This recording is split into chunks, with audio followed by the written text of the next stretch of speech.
Kamba Comedia Boys.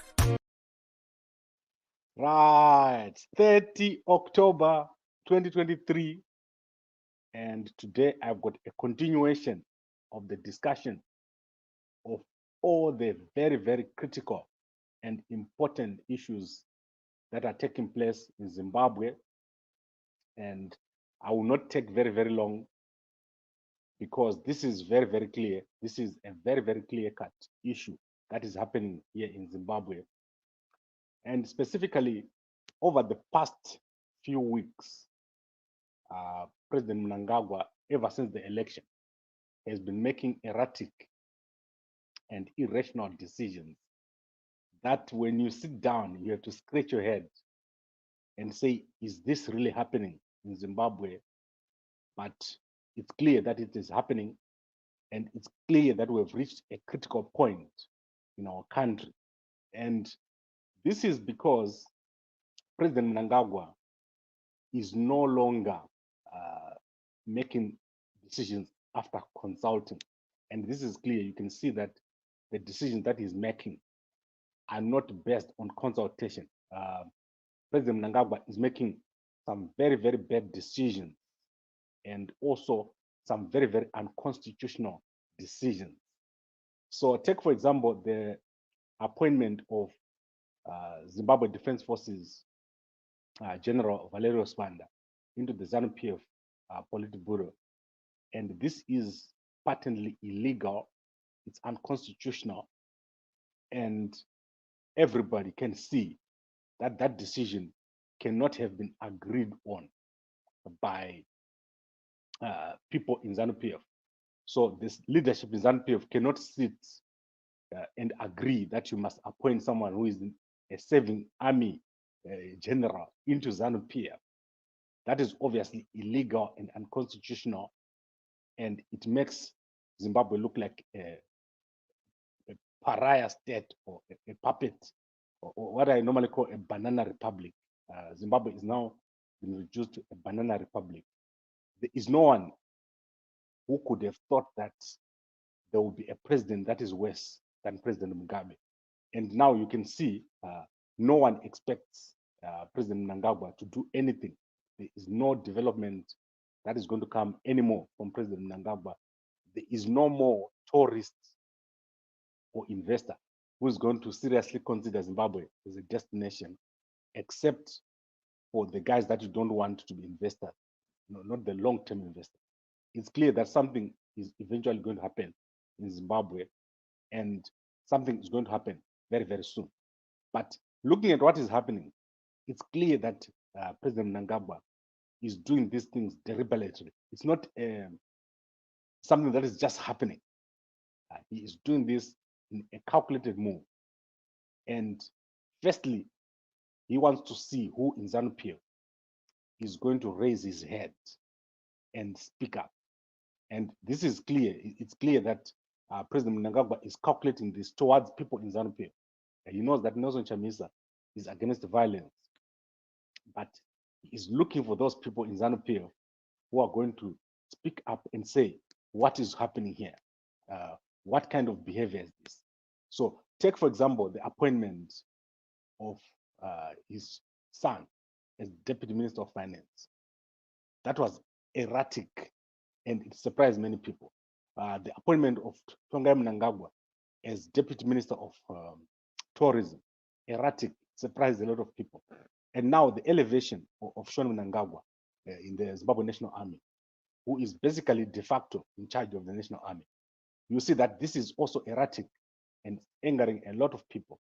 So what President Mnangagwa is doing here is clearly calculated to make someone very, very angry, to make someone try something, and you'll be ready for these people. This is what is happening here. And this is the end game, what I normally call the post-Mnangagwa era. You have arrived here in this era, and it will not end well. It will not end well for President Mnangagwa. It will not end well for the people in his faction, but it will also not end well for the first people who are going to make the first move, because very soon people are going to make a move here. What is happening in Zimbabwe is unheard of. You have never seen what is happening in Zimbabwe right now happening anywhere at all. And if you look also at the Sengezo Shabangu issue, it's clear that this has got the hand of President Mnangagwa all over it. The guys who are advising President Mnangagwa, they are making the mistake of thinking that they can destroy the opposition, then they can find those people who are in ZANU-PF, who are sympathetic to the opposition, and destroy both. And they're also playing the tribal game, the tribal card. I'll be touching more on that when it comes to the Sengezo Shabangu issue. When I get a bit of time, I'll talk about how this is all a tribal game. So clearly, President Mnangagwa hoping that there will be violence in Zimbabwe and he can crush people within ZANU-PF. This is targeted at people in ZANU-PF. This is not targeted at people within the opposition, because the opposition, he can deal with them in another way. But he clearly wants to see the first person in ZANU-PF who is going to make a move, who is going to stand up and say, what are you doing, President Mnangagwa? That person, the moment they speak up, they're going to be crushed. And this is basically it. There's not much more to it. This is craziness of the highest order. The appointment of General Valerio Spanda is the last straw or the last nail in the coffin of Zimbabwe. So it's crazy, a crazy move that is done, but it's not random. And as I said last week, Vice President General Chiwenga is not going to walk into the presidency. They will not allow him to walk in the president, because the moment he enters that presidency, the whole Mnangagwa dynasty and everything that they've gathered is going to be brought down into ashes. These guys are going to get the revenge of their time, and they know it. So they're going to destroy President or Vice President Chiwenga. They will not allow him to ascend. And this is why you're seeing these moves that you're seeing now, the appointments in the army, the appointments of General Valerio Spanda into the presidium, and basically, most likely, is going to be the next vice president. We've already posted about this almost 2 years ago in 2020. There was a possibility of this happening after Kembo Mohadi was dismissed. But at that time, it was not ready. The whole situation was not ready. What is happening now is the end game. We're looking at the post-Mnangagwa era. President Mnangagwa is thinking, what happens when I'm gone? And he's trying to create security for himself by appointing his sons, by appointing close relatives. But all these guys, they are not going to be able to withstand what is coming, because there is going to be a lot of resistance within, publicly, and also secretly. But what happens after President Mnangagwa's plans fail? There will be a total annihilation of the whole Mnangagwa dynasty and the people around him. We're not going to see President Mnangagwa, whatever is built now, we're not going to see it standing if his plan fails now. So he basically has to get rid of anyone who can question him. And I think this is what is happening now. We are seeing the first moves towards the removal of any obstacle. So if this works out, you eventually see a President Mnangagwa, a general from his family, a minister of finance from his family, and key ministries in the hands of President Mnangagwa's close people. But it's clear that this won't work. It's crazy. There is no way you've ever seen such behavior. Imagine if Mugabe had appointed Bona, Chatunga, and whatever, his other son, into the government. People would have been surprised. But here's President Mnangagwa doing this, and even appointing a serving general into ZANU-PF. Crazy stuff. So I want to end it here. I don't want to speak a lot today. We're still waiting for news from SADC. There is key extraordinary meeting of SADC heads of state to discuss this very issue of rigging in Zimbabwe. The electoral report by SADC is being discussed. You remember I told you that there is nothing like what George Charamba was saying about waiting for next year and so forth. ZANU-PF in a very, very tight corner as we speak. And President Mnangagwa, he knows there would be no normal Mnangagwa president very, very soon. The region is not going to accept what is happening, and everyone is aware that whatever is happening in Zimbabwe now is just the playoffs. The real game is coming. We are on the verge of something very, very big in Zimbabwe, and it's not going to be ending well for President Mnangagwa. As I said, it's going to be, when this all ends, he will totally destroy his legacy. What is done this week, very, very bad move. On top of all the bad moves that he's made, this is the best move. He has created many, many enemies for himself within ZANU-PF. There are people who don't like this. There are people who don't like what is happening. The personalization of the party, the unconstitutional behavior. For example, gazetting the Sengezo Shabango issue. That was terrible. But the appointment of General Valerius Wanda, that has angered a lot of people. If you see all the coups that have happened, they are based on unconstitutional action. And we're moving slowly towards a point where someone is just going to say, this is just too much. But as I say, President Mnangagwa is just waiting for those guys. We are getting to the point where some people are going to get crushed. They're going to get crushed. They're going to be found. So the first person to question the actions of President Mnangagwa in ZANU-PF is going to be found out. Is going to be crushed.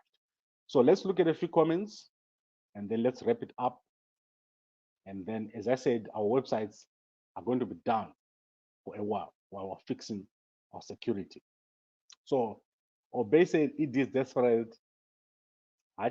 Peter, and I think anomudza achinzwa hana anomudza achiunzwa. Yeah, so that's clear. President Mnangagwa listening to no one. And I always tell people that, do you know how decisions are made in ZANU-PF? Decisions are made through a process. And there's no way that all the people in ZANU-PF are going to agree that let's appoint a serving general into ZANU-PF in front of the whole world. That is crazy. That would never happen. Someone would stand up and say, what is happening here? So these are things that are being done outside of the ZANU-PF decision-making process. The ZANU-PF decision-making has been accepted, and it's now a one-man band over there in ZANU-PF, and this is very, very bad. People are not happy about this. And then I want to look at the last comment here. We are not surprised Zimbabwe is a military state, no constitutionalism. Wonder why we still use the so-called democracy to remove soldiers on the streets. I think I agree with you that Zimbabwe is a military state, but the military state that was there during Mugabe is different to this military state. You cannot have the son of a president running the army and his young brother in the Politburo and his wife in the Politburo and his son is a minister, his cousin is a deputy minister. This is crazy. It's not normal. Those are not the kind of decisions that are made by normal people. Something is not right. And as I said, this is a provocation. Someone is trying to provoke people to say, what are you going to do now? And I always tell people that soon after the war, in our area, there was a family that was very well known for violence. So what they would do is they'll just walk and they'll find people drinking beer, and for no reason, they'll just kick your beer. And then we say, why did you do that? They'll beat the heck out of you. So this is what the Mnangagwa family has become. They've become those guys that are out there creating all this chaos that you're seeing. Zimbabwe is now reduced to something that you cannot even understand. This is terrible, terrible behavior that we're seeing right now in Zimbabwe. Even the staunchest ZANU-PF supporter cannot justify what is happening. There's no logic to what is happening in Zimbabwe right now. If you ask a ZANU-PF supporter, what are you benefiting from unconstitutional behavior? Is this sanctions? Is this what? What is it? They cannot answer. There's no benefit. No one is making money. ZANU-PF people are not making money. The economy is bad for everybody.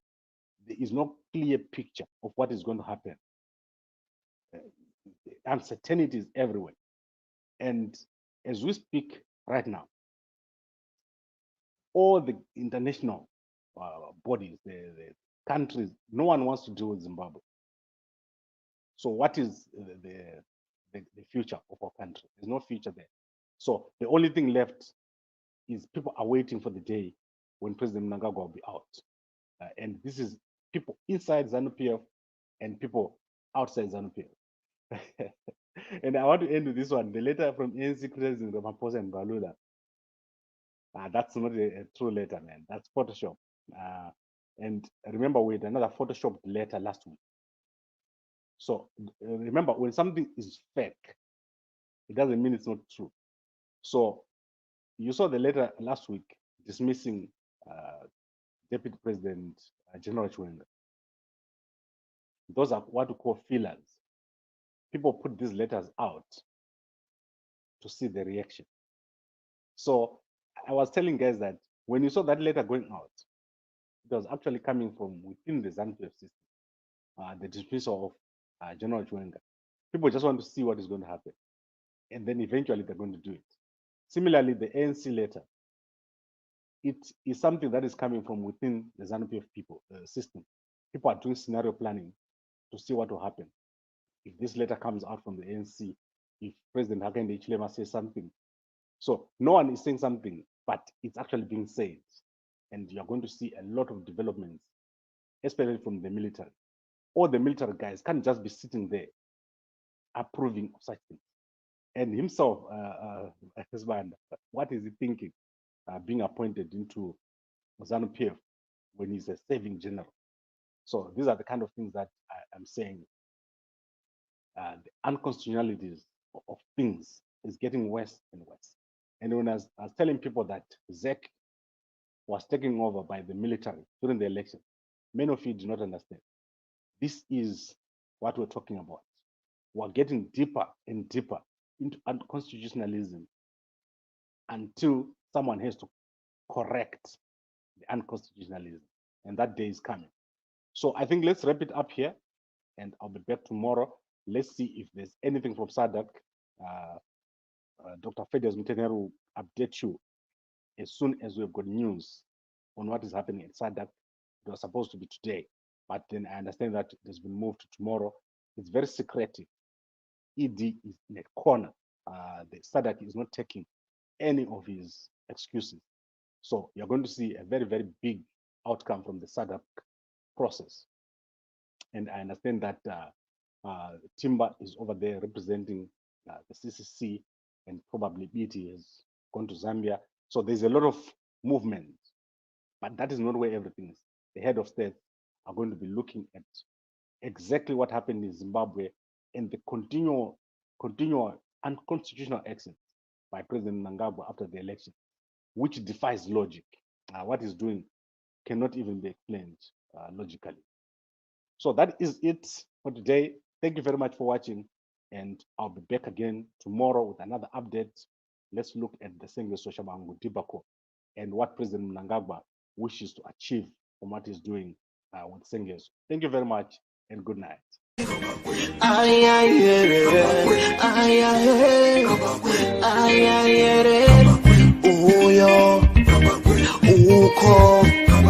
Kuno aho pano mama wanna get it nice I know Buddha meso I know Buddha nzebe I know kaya marigi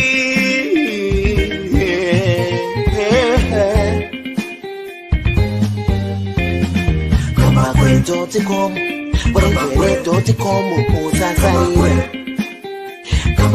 anogaya mari kamba kwe uyo anotara mari anogaya mari garai mamunzo paninya pano zvamunoda kunzwa. Zvinotaurwa pano madiko kumunzwa mugova ne.com. Gambakwe vanogaya mari, vanotaura mari, vanosiya mari.